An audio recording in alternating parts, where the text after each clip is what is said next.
अब देखो यार, अगर तुम लोग अंडरटेकर के फैन हो तो ये वीडियो तुम्हारे लिए होने वाली है, क्योंकि गाइस डब्ल्यूडब्ल्यूई के बाहर एक बड़े इवेंट के ऊपर सऊदी अरबिया में अंडरटेकर ने रिटर्न कर दिया है। डब्ल्यूडब्ल्यूई के प्रेस कॉन्फ्रेंस पर रॉक और रोमन रेंस के यूनाइटेड होने के बाद रॉक ने कोडी रोड्स को लेकर बात की है। डब्ल्यूडब्ल्यूई में एलए नाइट के फ्यूचर प्लान को लेकर एलए नाइट की तरफ से काफी बड़ी अपडेट आ रही है।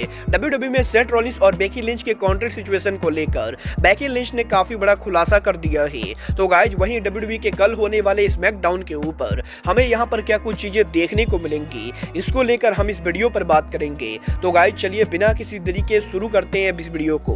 और गाइस सबसे पहले बात करेंगे the dead man the Undertaker की।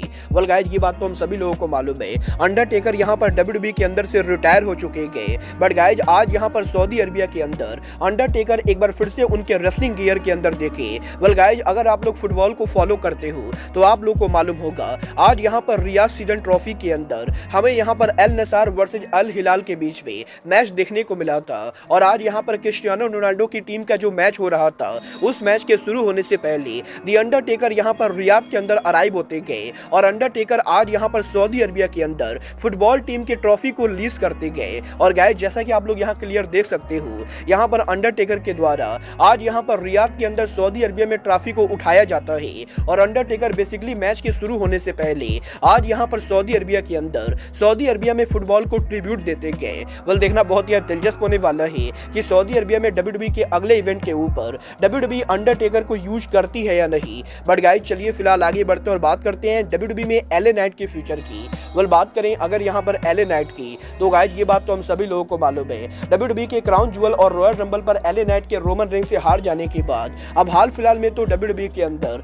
एलए नाइट को दोबारा यूनिवर्सल चैंपियनशिप नहीं मिलने वाली है। और यही अब एलए नाइट के डब्ल्यूडब्ल्यूई में फ्यूचर को लेकर एलए नाइट ने खुद उनके लेटेस्ट इंटरव्यू में बात की, जहां पर इस बार एलए नाइट का ये कहना है कि एलए नाइट को ये बढ़िया से मालूम है कि वो यहां पर बहुत ही जल्द अब डब्ल्यूडब्ल्यूई के अंदर दोबारा यूनिवर्सल चैंपियनशिप के लिए चैलेंज नहीं करेंगे। और गाइस इसीलिए एलए नाइट डब्ल्यूडब्ल्यूई के अंदर अब यहां पर डब्ल्यूडब्ल्यूई के दूसरे टाइटल पर फोकस करने वाले हैं। और एलए नाइट यहां पर डब्ल्यूडब्ल्यूई के अंदर अब यहां पर डब्ल्यूडब्ल्यूई के सेकेंडरी टाइटल, इंटरकॉन्टिनेंटल टाइटल और डब्ल्यूडब्ल्यूई के यूएस टाइटल को जीतना चाहेंगे। और एक बार जब एलए नाइट इन टाइटल को जीतकर एक बार फिर से उनके नाम को बड़ा बनाएंगे तो गाइस वो यहां पर दोबारा से यूनिवर्सल चैंपियनशिप के लिए चैलेंज करेंगे। और गाइस बेसिकली एलए नाइट ने कहीं ना कहीं ये कंफर्म कर दिया है कि वो यहां पर डब्ल्यूडब्ल्यूई के अंदर अब मेन इवेंट टाइटल पिक्चर से हटके डब्ल्यूडब्ल्यूई के सेकेंडरी टाइटल पिक्चर में जाने वाले गए। वेल देखना बहुत ही दिलचस्प होने वाला है कि एलए नाइट डब्ल्यूडब्ल्यूई के अंदर कौन से चैंपियन को चैलेंज करते गए। बट गाइस चलिए फिलहाल आगे बढ़ते और बात करते हैं डब्ल्यूडब्ल्यूई में सेथ रॉलिंस और बेकी लिंच के कॉन्ट्रैक्ट की।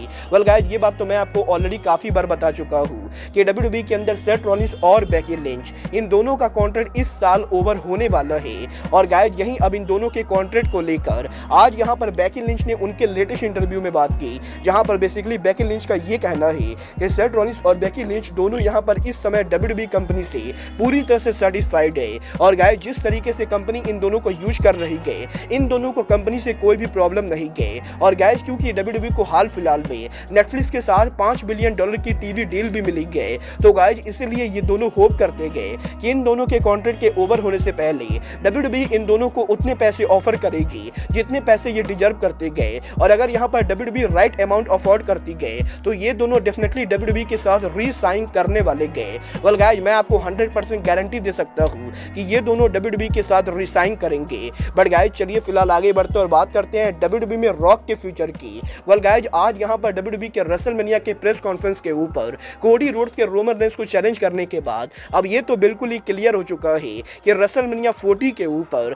रॉक यहां पर रोमन रेंस को चैलेंज ना करके बल्कि कोडी रोड्स रोमन को चैलेंज करने वाले गए। बट गाइस जिस तरीके से आज यहां पर डब्ल्यूडब्ल्यूई के प्रेस कॉन्फ्रेंस के ऊपर हमें यहां पर Seth Rollins, Cody Rhodes, Roman Reigns और रॉक के बीच में जबरदस्त सेगमेंट देखने को मिला था, उसके बाद अब यहां पर इस चीज को लेकर तगड़ी रूमर चल रही है कि पॉसिबली डब्ल्यूडब्ल्यूई के एलिमिनेशन चैंबर पेपर-व्यू के ऊपर हमें यहां पर Seth Rollins, Cody Rhodes versus Roman Reigns और रॉक के बीच में टैग टीम मेन इवेंट देखने को मिल सकता है।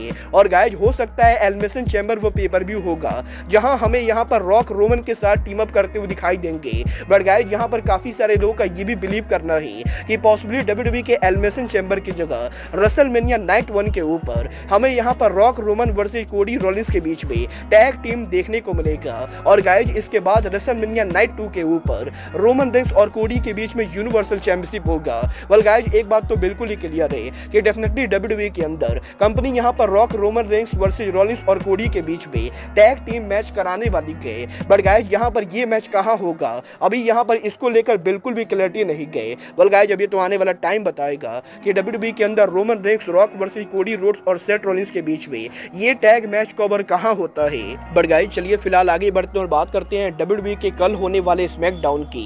वेल बात करें अगर यहां पर WWE के कल होने वाले स्मैकडाउन की तो गाइज अब मैं आपको बता दूं कल यहां पर WWE का SmackDown show WWE solid north Carolina में करने वाली गए, जहां पर स्पेक्ट्रम सेंटर में WWE के कल होने वाले स्मैकडाउन की ओवरऑल कैपेसिटी WWE ने 12,838 के बराबर रखी गए, जहां पर 12,838 टिकट में से WWE ने करीबन 11,500 टिकट सोल्ड आउट कर दिए हैं। बट गाइज अब भी कल के स्मैकडाउन के ऊपर WWE कंपनी को 1,000 से ज्यादा टिकट सोल्ड आउट करना बाकी गए, जो कि मेरे हिसाब से WWE पॉसिबली नहीं करेगी। बट गाइज इसके बावजूद भी कल यहां पर स्मैकडाउन के ऊपर हमें यहां पर शो के ऊपर 11,500 से 12,000 लोग देखने को मिलेंगे, जो कि यहां पर काफी बड़ा नंबर है। बट गाइज बात करें यहां पर कल के स्मैकडाउन के मैचेज और सेगमेंट की तो कल यहां पर WWE के स्मैकडाउन के ऊपर हमें यहां पर लोगन पॉल देखने को मिलेंगे, जहां पर कल WWE के स्मैकडाउन के ऊपर WWE के स्मैकडाउन जनरल मैनेजर निक एल्डिस लोगन पॉल को ये रिवील करने वाले गए कि WWE के अंदर लोगन पॉल की यूएस टाइटल का अगला चैलेंजर कौन होगा।